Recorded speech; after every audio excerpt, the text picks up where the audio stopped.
Have you ever felt that spark? That attraction to someone that just feels deeper than their looks or what they say? Well, today we're diving into that exact thing, the powerful, unspoken pull of energetic attraction. It's this whole idea that it's not just about chemistry, it's about a fundamental pull between two very, very different types of energy. And that brings us right to the big question, doesn't it? Why is it that things like beauty, sensuality, and this quality we're going to call radiance, why do they have such a magnetic, almost irresistible pull? What's really going on there? Well, the core idea we're exploring is this. These qualities, they aren't just, nice bonuses. The idea is that they are fundamental, missing pieces in what you could call a man's energetic puzzle. Just think about that for a second. A puzzle piece. Something essential for feeling complete. Let's really unpack what that means. So, to really get this puzzle, we first have to look at the two very different energetic currents that are basically the foundation for this whole dynamic.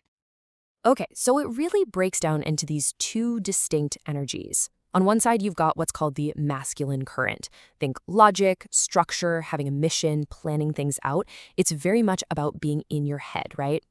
But then on the other side, you have the feminine current, and that's all about flow, beauty, pleasure, and joy. The idea here is that while we all have both, many men tend to operate primarily from that structured, masculine side. So now that we've defined these two currents, we can really dig into why this creates such a powerful attraction, and why a man might feel this sense of incompleteness without the other energy. See, when a man who lives in that structured, logical world comes across this vibrant, feminine energy, it's not just a simple attraction. It's not a passing interest. No, it's something way more significant. It's almost primal. In fact, the word used to describe this feeling is starving, and that's a powerful word, isn't it? It suggests that living only in a world of logic and planning, while totally necessary, can leave a really vital part of your experience feeling deeply, deeply undernourished. And this right here is the key. It's not that being around this energy makes him feel less like himself. It's the exact opposite. He actually feels more alive, more himself. Why? Because he's getting to drink from this energetic wellspring that he doesn't normally carry inside. Now, let's be super clear. This is not about that old cliche of, you complete me. This concept is all about energy balance. It's this primal instinct to merge with an opposite current, not so someone else can make you whole, but so you can create a greater sense of aliveness within yourself. Okay, so we've kind of covered the why behind this whole thing. But what is this radiance really? I mean, what qualities are actually being transmitted that create this powerful effect? Let's get into the specifics. So this radiance can be broken down into some pretty tangible things. And notice how they're defined here. Beauty isn't just about physical looks. It's an energy. Sensuality is about having a body that actually feels and takes delight in the world around it. And pleasure, that's about being fully alive, right here, right now. It's all about embodying this unscripted, effortless flow and joy. And this is a huge distinction. This is not about performing femininity. It's not an act. It's about authentically embodying an energetic frequency that a masculine system just instinctively craves for its own sense of balance. But what happens if that frequency isn't there? This next part explores the flip side. What happens when that energetic fountain, so to speak, runs dry?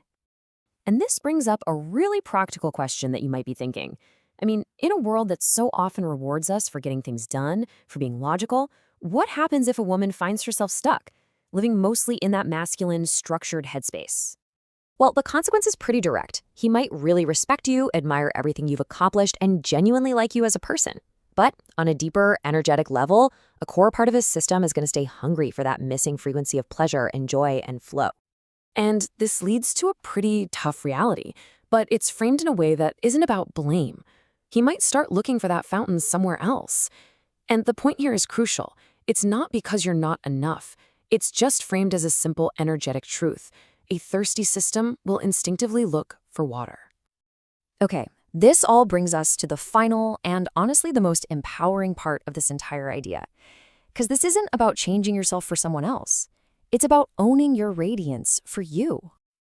So, after hearing all of this, it is totally fair to ask the question, wait a minute, Is the takeaway here that it's a woman's job to be some kind of pleasure machine for a man?